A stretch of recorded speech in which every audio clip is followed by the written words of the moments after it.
अस्सलाम वालेकुम दोस्तों, मेरा नाम है इजहार खान। आप दे रहे हैं यूट्यूब। तो आज जो मैं आपके लिए वीडियो लेकर हूँ आर ए सी में बहुत ही अहम है। इसमें हम बात करने वाले हैं जो दो टाइप के फ्रिज में कंप्रेसर लगते हैं, तो उसको रिले और ओवरलोड किस तरीके से लगाई जाती है, कैपेसिटर टाइप और नॉन कैपेसिटर टाइप।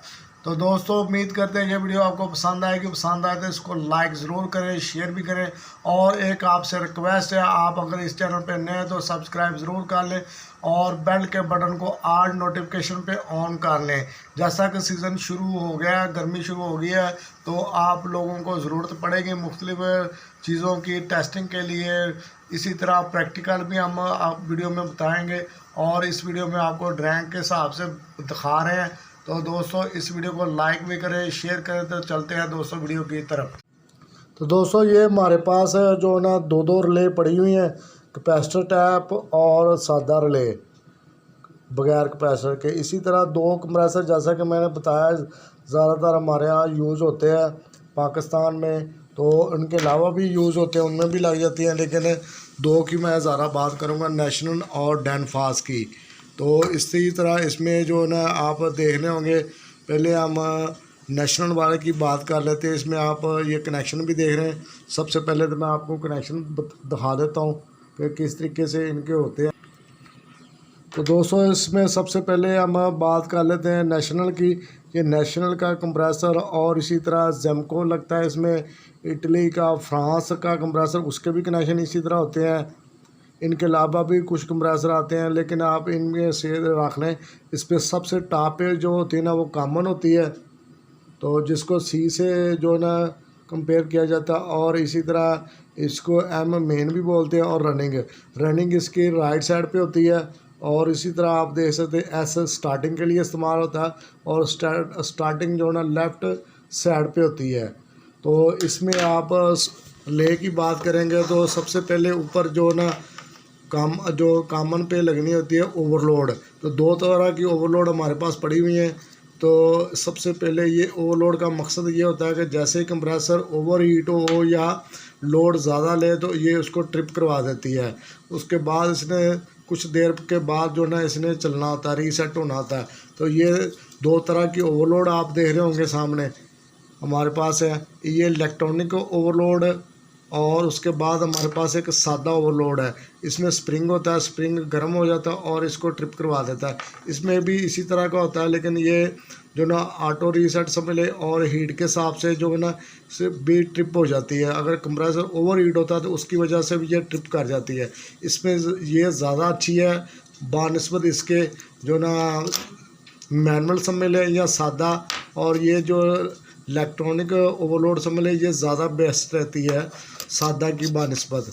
और इसी तरह हम नीचे आ जाते हैं, इसमें देखते हैं तो ये हमारे पास है। सबसे पहले ये पुरानी जो ओवरलोड है ये सादा वाली है। इसमें समझ ले कि इसने कुछ सेकंड के मौसल और गैर मौसल के तहत ये काम करती है। इसमें आप देख रहे होंगे दो पॉइंट आपको नज़र आ रहे हैं, एस और एम लिखा नज़र आ रहा होगा। यानी कि एम के हिसाब से मेन यानी रनिंग और एस के हिसाब से स्टार्टिंग आपको शो हो रही है। और इसने इसी तरीके से लगना था, जैसे ये एम सामने आ गया इस साइड पे और दूसरी साइड पे आ गया एस यानी कि स्टार्टिंग। तो इस पे आपने एक वायर लगानी होती है और एक वायर जो है ना ओवरलोड के साथ अटैच होनी है। जैसे ही करंट इसको मिलेगा तो इसने कुछ सेकंड के बाद स्टार्टिंग को छोड़ देना था और रनिंग पे कंप्रेसर ने चलना शुरू हो जाता है। और अगर आप ये वाली लगाते हैं कैपेसिटर टैप, तो कैपेसिटर टैप के लिए होता है कि इसमें तो मैंने जैसा कि आप एक लहदा वीडियो में देखेंगे, इसमें मैंने बताया जैसा कि ये दोनों साइडें मिली हुई हैं, तो इस तरीके से भी चल जाती है। अगर आप स्टार्टिंग वीक हो जाती है उससे बेहतर ये होता है कि कैपेसिटर लगाने से ये कि फौरी तौर पर कंप्रेसर स्टार्ट हो जाता है। अगर फौरी तौर पर ना स्टार्ट हो तो 3 मिनट के बाद, अगर आप कैपेसिटर नहीं लगाते तो 3 मिनट के बाद कंप्रेसर ने ऑटो रीस्टार्ट होना होता है। अगर फौरी स्टार्ट आप चाहते हैं या वेंडिंग वीक है तो आप स्टार्टिंग कैपेसिटर इसके साथ लगा सकते हैं। तो वो भी मैं आपको दिखाऊंगा किस तरीके के साथ आप दोनों कोयल वाली रिले के साथ कैपेसिटर लगा सकते हैं। तो दोस्तों तो दोस्तों सादा रिले को इस तरीके के साथ आप लगा सकते हैं। अगर आपने कैपेसिटर वाली लगानी तो वो भी आपको मैंने बताया कि अगर आपने इसको बगैर कैपेसिटर के लगाना तो इधर आपने एक मेन लगा देनी और दूसरी मेन ओवरलोड के साथ लगा देनी। तो इस तरीके के साथ इस पर भी आपको एक छोटा सा एम लिखा हुआ नज़र आ रहा होगा। तो मैं राइट साइड पे एम है और दूसरी साइड पे जो है ना एस लिखा हुआ, छोटा सा बिल्कुल पेज के साथ ना ये नज़र आ रहा। अब फोकस हो गया तो एक साइड पे एम है, दूसरी साइड पे एस लिखा हुआ नज़र आ रहा है। तो इसी तरह ये आपको 2 पॉइंट इसमें नज़र आ रहे होंगे। तो इसी तरह इसने इस तरफ लगना है, इसने इसी साइड पे लगना, ऊपर जो है ना ओवरलोड लग जाना है।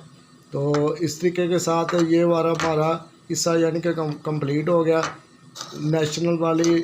और इस तरह के जिसके कनेक्शन इस तरह हो उसको ये वाली रिले आप लगा सकते हैं। नेशनल और या कोई और कंप्रेसर हो उसमें इजीली आप इस रिले को ओवरलोड को यूज़ कर सकते हैं। अब हम दूसरी साइड पे आ जाते हैं।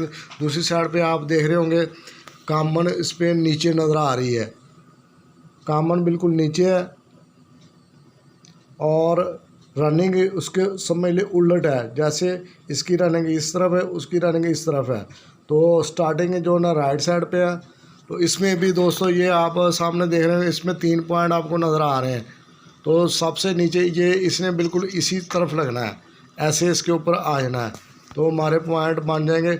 ये जो मेन है एन या एल कोई भी आप लगा सकते हैं। इस ये जो कंप्रेसर होते हैं डेनफास के स्कोप भी इसको लिखा जाता है, नए मॉडल में स्कोप के नाम से भी आ रहे हैं। तो इस तरह के और भी कंप्रेसर होते हैं लेकिन ये आपको डेनफास के हिसाब से बताया जा रहा है। तो इसमें आप देखेंगे कि कॉमन जो ना नीचे है और जो ना रनिंग कह ले तो लेफ़्ट साइड पे है, राइट साइड पे स्टार्टिंग है। तो इसमें इस रिले के बारे में बता रहे हैं, ये सादा रिले है बगैर कैपेसिटर के। अगर आप बगैर कैपेसिटर के लगाते हैं तो इस रिले को लगा सकते हैं। अगर कंप्रेसर हीट हो जाता है तो इसने 3 मिनट बाद इसने स्टार्ट देना होता है। अगर आप चाहते हैं बेंडिंग वीक है या फौरी स्टार्ट चाहते हैं तो उसके लिए आप ये वाली रिले यूज़ कर सकते हैं। इसको भी दोस्तों इसी तरीके से लगना है। इसमें आप देखेंगे उसी तरीके से 3 पॉइंट है। सबसे नीचे जो ना कॉमन है, ये वाला हिस्सा जो कॉमन है, और इसी तरह ये वाला जो रनिंग आ जाएगा और इस तरह स्टार्टिंग आ जाएगी। इसके ऊपर आप लिखा हुआ आपको नज़र आ रहा होगा डेनफास, छोटा सा लिखा हुआ, बिल्कुल करीब जाके देखें डेनफास लिखा हुआ नज़र आ रहा होगा आपको। तो इसने इस तरीके से ऐसे लग जाना होता है, यानी कि इसका कोयल का रुख ऊपर की तरफ आता है, इसके कोयल का रुख नीचे की तरफ आता है। तो ये समझ लो ऑपोजिट लग रहा है, एक का ऊपर एक का डाउन। तो इसमें जो है ना इसी तरह इस 2 पॉइंटों पर कैपेसिटर लगेगा और इधर मेन वायर लगेगी एक जगह।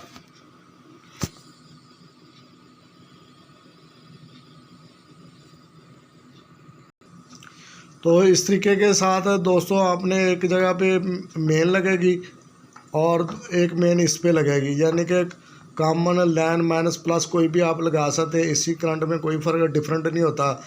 तो इस तरीके के साथ आपको कनेक्शन कंप्लीट हो जाएगा। नेक्स्ट वीडियो में हम आपको दिखाएंगे कि कैपेसिटर किस तरह तरीके के साथ इस पे लगाया जाता है रनिंग।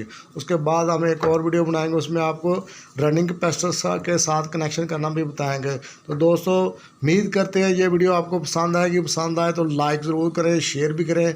तो मिलेंगे नेक्स्ट वीडियो में, तब तक के लिए अल्लाह हाफिज़।